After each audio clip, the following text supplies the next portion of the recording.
Silahkan menikmati cerita novel favorit Anda, jangan lupa untuk subscribe karena subscribe itu sangat mudah bagi Anda dan sangat berharga buat kami. Mari kita lanjutkan kembali kisah novel Kekuatan Harvey York untuk Bangkit bab 7155 sampai dengan bab 7158. Selamat mendengarkan. Mari kita lanjutkan bab 7155.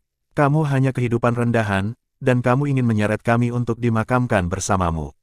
Orang negara H, apakah kamu layak?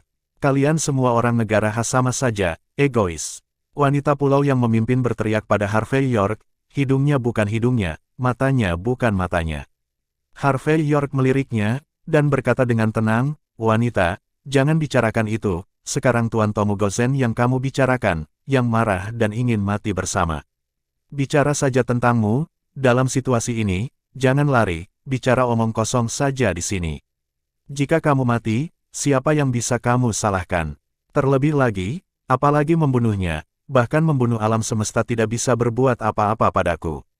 Kamu terlalu memikirkan Tomugozen. Dia hanya sepotong sampah. Aku hanya ingin melihat tingkat ilmu pedang leluhur itu. Berbicara tentang ini, Harvey York melirik Tomugozen. Pada level ini, aku bisa meledak dengan satu pukulan. Kamu, mendengar kata-kata Harvey York, Tomugozen sangat marah hingga seluruh tubuhnya gemetar. Pada saat ini, dia tidak mengatakan kata-kata kasar, tetapi bergegas keluar dengan gigi terkatup, dan menebas ke arah Harvey York dengan pedang. Kali ini, dengan jatuhnya pedang, ruang tampak terdistorsi, dan orang-orang di sekitar dapat melihat beberapa pemandangan yang bukan milik dunia saat ini. Pedang ini sepertinya benar-benar datang melalui waktu. Pada saat ini, wanita dari negara kepulauan itu semuanya berebut kembali. Wajah mereka penuh ketakutan. Jelas, mereka semua tahu, ini sudah berakhir. Jika Harvey York tidak bisa menghentikan pedangnya, mereka semua akan mati. Dan bisakah Harvey York menghentikannya sekarang? Tidak ada keraguan bahwa itu pasti tak terbendung. Mencabut pedang, membawa kekuatan memotong, tiba dalam sekejap. Dan melihat pedang ini, jejak ketidakpedulian muncul di mata Harvey York. Dia bisa merasakan niat membunuh tanpa akhir dari momen lawan yang hampir terdistorsi. Serangan seperti itu bisa dikatakan sebagai serangan terkuat yang Harvey York temui sejak debutnya. Secara khusus, pemandangan ruang dan waktu yang terdistorsi oleh ruang dan waktu telah menyebabkan kejutan besar di hati orang-orang. Jika dia benar-benar terpotong oleh pisau ini, dia tidak hanya akan kehilangan masa kini, tetapi juga masa lalu dan masa depan. Pada saat ini, Harvey York harus mundur. Pada saat yang sama, dia meraih udara dengan tangan kanannya, dan ranting yang patah jatuh ke tangannya. Dentang. Pada saat ini, cabang jatuh sepenuhnya, dan cabang di tangan Harvey York juga tersapu pada saat yang bersamaan. Waktu dan ruang yang terdistorsi kembali normal pada saat ini. Gadis-gadis pulau semua tercengang saat ini, menyaksikan adegan ini dengan tak percaya. Diblokir. Orang ini Harvey York benar-benar memblokirnya. Potong langit, potong bumi, potong waktu. 3 pedang legendaris semuanya diblokir oleh pria negara H ini. Bahkan Tomugozen memiliki ekspresi kaku dan wajah lesu saat ini. Dia tidak percaya bahwa Harvey York benar-benar dapat memblokir pukulannya dengan begitu mudah. Ini sepertinya tidak mungkin. Kamu, benar-benar tidak bisa. Harvey York tampak jijik, dan di saat berikutnya, dia bergerak dan menamparnya. Bodoh. Melihat bahwa Harvey York tidak hanya memiliki kekuatan untuk bergerak, tetapi juga menamparnya, pada saat ini, Tomugozen merasakan perasaan malu berubah menjadi kemarahan. Tapi masalahnya, di hadapan tamparan yang tampaknya sederhana ini, Tomugozen memiliki perasaan yang menyeramkan. Pada saat ini, pedang negara pulau di tangannya harus diletakkan di depannya untuk memblokir serangan. Mari kita lanjutkan bab 7156. Dentang. Pada saat tamparan hendak mendarat, Harvey York mengubah telapak tangannya menjadi jari, berubah menjadi jentikan jarinya, dan hanya menamparnya pada bilahnya. Tubuh Tomugozen terkejut saat ini, kengerian muncul di matanya, merah dari sudut mulutnya. Dia hampir menyentuh tanah dan mundur beberapa langkah, sangat malu. Tuan Tomugozen, semua wanita dari negara pulau kehilangan suara mereka, ekspresi mereka sangat ketakutan. Mereka tidak pernah membayangkan bahwa Harvey York tidak hanya dengan mudah memblokir 3 pedang negara pulau, tetapi yang terpenting, dengan jentikan jarinya, dia mampu mendorong mundur beberapa meter. Ini benar-benar menakutkan sampai ke titik horor. Nak, kamu harus mati.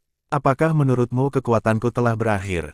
Tomu Gozen frustrasi satu demi satu, dia benar-benar meledak saat ini, menggertakkan giginya. Aku punya 3 pedang dalam satu, dan aku akan mengirimmu ke jalanmu. Kamu lebih baik pergi ke jalan, aku tidak tertarik dengan ilmu pedangmu lagi. Ekspresi Harvey York acuh tak acuh, dan pada saat Tomu Gozen hendak terus menyerang, dia melangkah keluar, tubuhnya dekat dengan Tomu Gozen, lalu menjentikkan jarinya, jatuh ke tengah alis Tomu Gozen. Sebuah jari yang sederhana, tetapi membawa getaran sengit yang lebih menakutkan daripada 3 pedang dalam satu. Tidak, wajah Tomu Gozen berubah drastis, dan dia tidak punya pilihan selain memegang pedang di depannya. Namun, saat pisau panjang negara pulau di tangannya mengenai jari Harvey York, dia mendapat firasat. Tidak bisa menghentikannya, saya tidak bisa menahan diri. Langkah Harvey York yang tampaknya sederhana sangat kuat. Saat berikutnya, pedang panjang negara pulau di tangan Tomu Gozen patah, dan tangan kanannya patah dengan klik dan darah menyembur keluar dari mulut dan hidungnya. Tomu Gozen tampak putus asa dan marah. Dia dulu seperti Harvey York, memenggal banyak pria kuat dengan mudah. Namun tanpa diduga, suatu hari ketika dia jatuh ke tangan orang lain, dia akan dengan mudah dipenggal. Saya iblis di depan orang lain. Tapi di depan Harvey York, mereka adalah semut. Saat berikutnya, sebelum Tomu Gozen selesai menghela nafas, jari Harvey York mendarat di tengah alisnya. Engah, darah dimuntahkan dari mulut Tomu Gozen, dan sosoknya langsung terbang keluar, menabrak batu besar di tengah lahan basah. Di tengah batu, retakan besar seperti jaring laba-laba menyebar dengan cepat. Sosok Tomu Gozen jatuh lemah dari batu besar.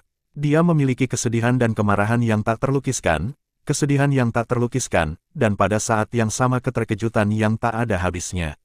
Dia menemukan bahwa kekuatan Harvey York, dewa perang absolut, bahkan tidak bisa melangkah ke kesatuan manusia dan alam dengan setengah kaki. Menurut spekulasi Tomu Gozen, kekuatan Harvey York mungkin hanya selangkah lagi dari kesatuan sejati antara manusia dan alam. Dan alam semacam ini adalah alam yang diimpikan Tomu Gozen sepanjang hidupnya. Dan Harvey York telah mencapai keadaan seperti itu di usia yang begitu muda. Ini bukan lagi monster yang bisa dideskripsikan. Ini benar-benar sesat, seorang hebat dalam arti sebenarnya. Memikirkan hal ini, Tomu Gozen hanya merasa hati dan pikirannya lesu, dan saat seteguk darah menyembur keluar, napasnya berangsur-angsur berhenti.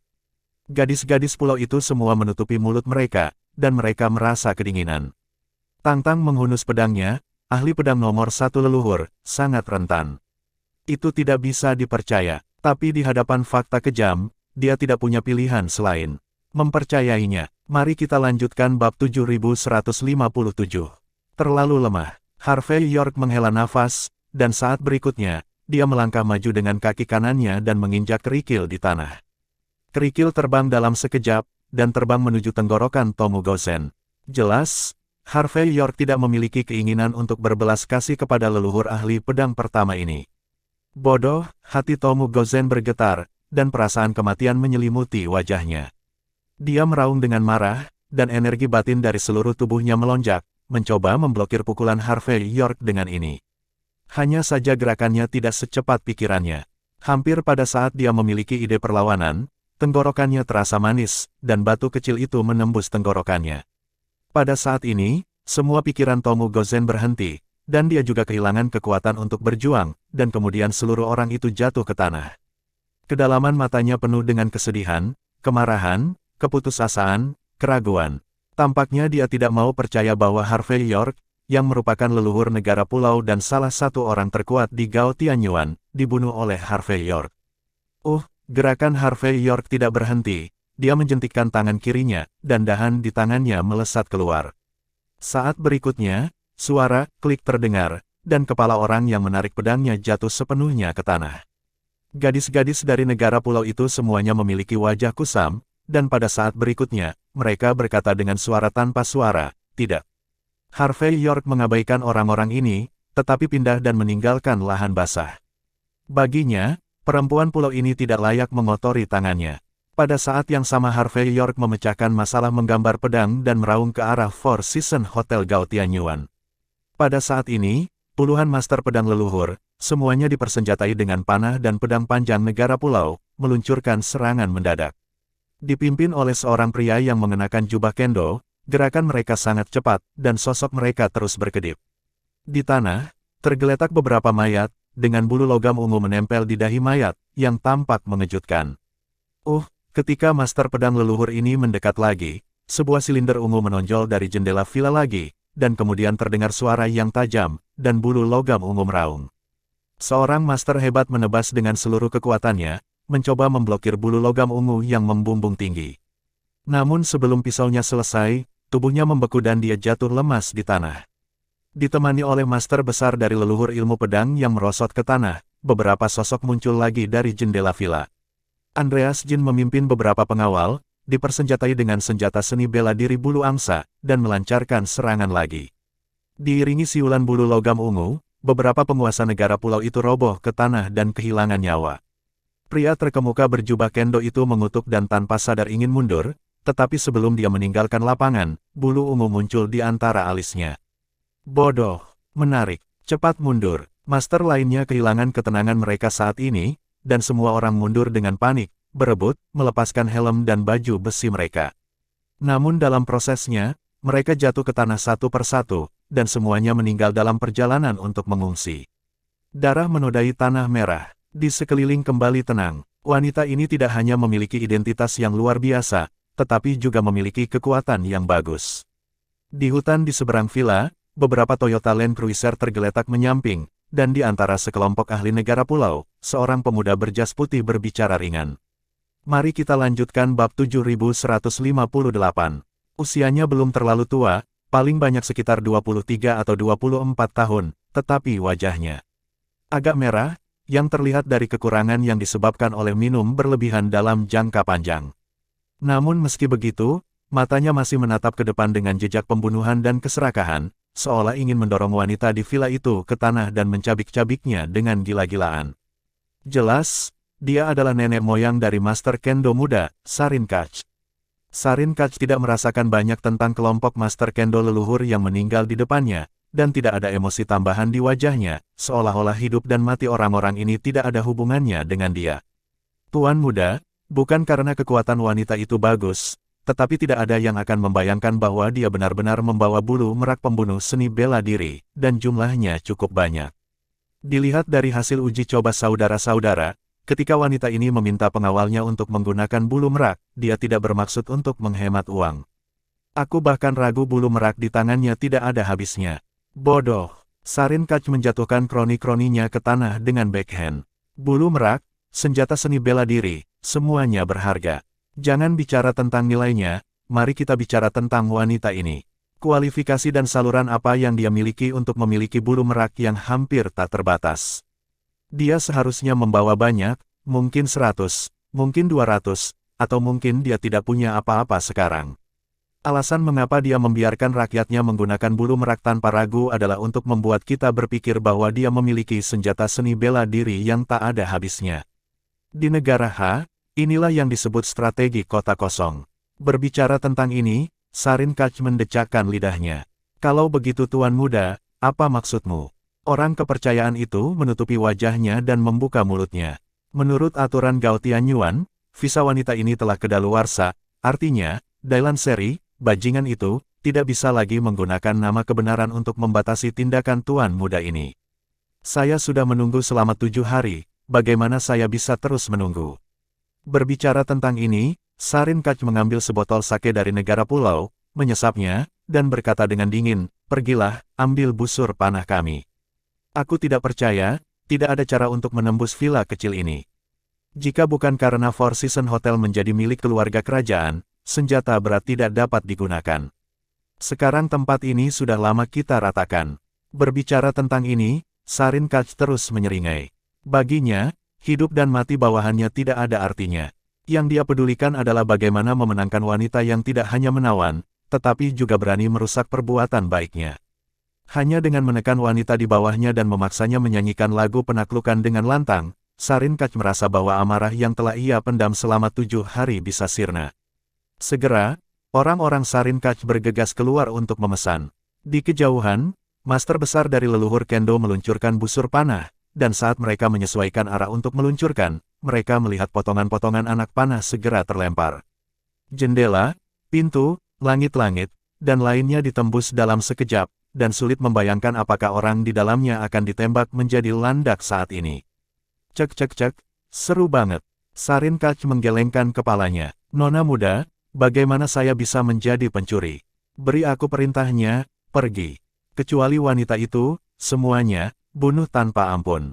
Sekelompok master negara Pulua memukul dada dan menghentakkan kaki bersamaan, dan langsung berkata, ya. Setelah itu, semua penguasa negara pulau ini mengeluarkan pisau panjang negara pulau di pinggang mereka, dan bergegas keluar dengan angkuh. Terima kasih sudah mampir, nyalakan loncengnya agar mendapatkan notifikasi dari setiap novel terbaru.